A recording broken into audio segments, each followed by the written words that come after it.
इस अवसर पर आज जब शिक्षक दिवस है तो स्वाभाविक रूप से आप सबके मन में भी होगा कि और क्या हो सकता है। हम लोग एक चीज की आज घोषणा करना चाहते हैं और वह है कि सभी शिक्षकों को, ये शिक्षक हमारे चाहे वह प्राथमिक के हों, उच्च प्राथमिक के हों, चाहे वह शासकीय सहायता प्राप्त माध्यमिक विद्यालयों के हो, अशासकीय सहायता प्राप्त महाविद्यालयों के हों या वित्त पोषित विद्यालयों के हों, महाविद्यालयों के हों, इन सबको हम कैशलेस उपचार की व्यवस्था का लाभ देंगे।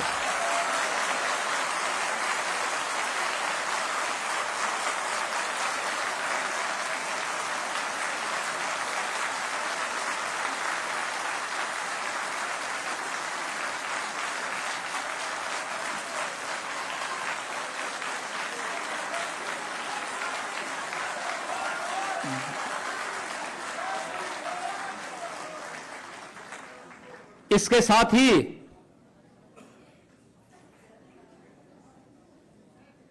शिक्षा मित्र, अनुदेशक और रसोइया को भी हम इसके साथ जोड़ेंगे।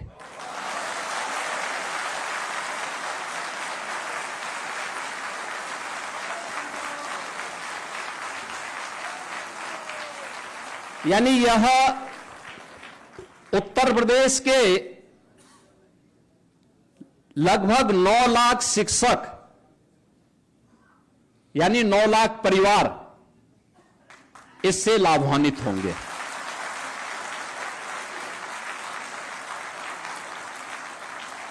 अभी हम लोग इस व्यवस्था को इसके साथ दे रहे हैं और मुझे लगता है कि ये सभी विभाग, बेसिक है, माध्यमिक है या उच्च है, बहुत शीघ्र इस औपचारिकता को पूर्ण करते हुए एक कैशलेस उपचार की व्यवस्था का लाभ इन्हें उपलब्ध करवाने की दिशा में अपने कार्यक्रम को तेजी के साथ आगे बढ़ाए, एक समय सीमा के अंदर इसको पूरा कर लें जिससे ये सुविधा सबको प्राप्त हो सके।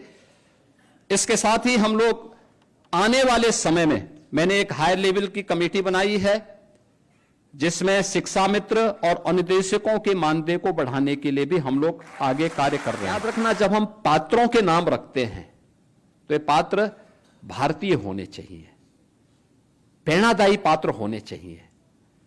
याद रखना, हमारे यहां पात्रता की दृष्टि से देखना है तो रामायण और महाभारत से बढ़कर के पात्रता की श्रेणी दूसरी कोई और नहीं हो सकती, कोई नहीं हो सकती। हमारे यहां बचपन में दादा दादी, नाना नानी जो कहानी सुनाती थी तो वह राम और कृष्ण की कहानी सुनाती थी, वह किसी विदेशी हीरो की कहानी नहीं सुनाती थी, अपने देश के नायकों की कहानी सुनाया करती थी, जिससे उसके अनुरूप बनने की एक प्रेरणा बच्चों के मन में बचपन में पैदा हो सके। हमारी कहानी के पात्र भी भारतीय नायक होने चाहिए और उन नायकों को आधार बना करके जब हम कोई रोचक कहानी जो शिक्षाप्रद हो उसको बनाएं तो उसको भी हमें उसके साथ जोड़ना चाहिए।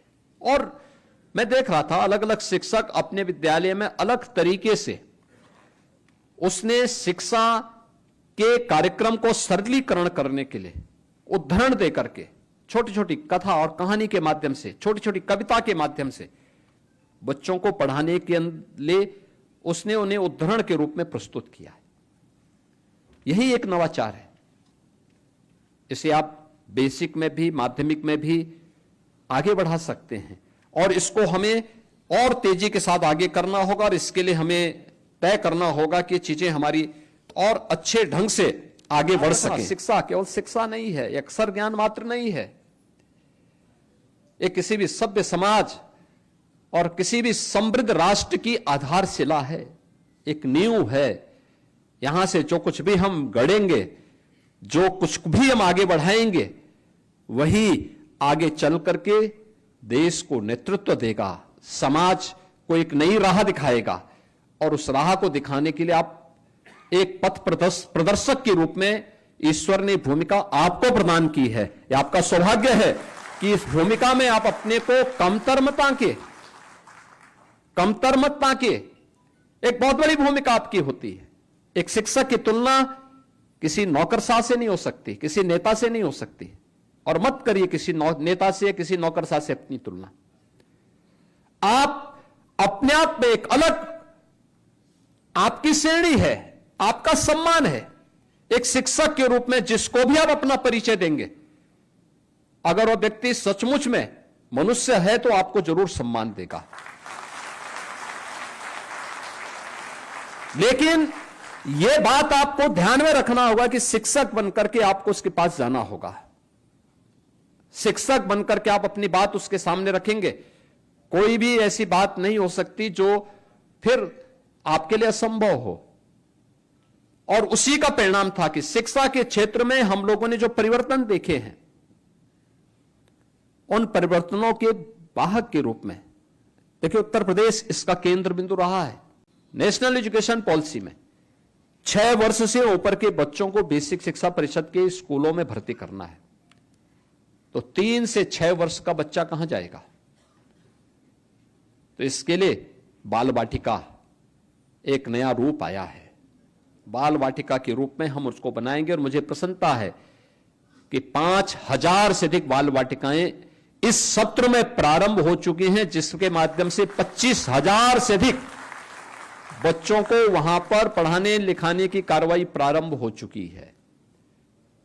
हमारे जनप्रतिनिधि वहां जा रहे हैं, और हम लोगों ने इस बात को तय किया है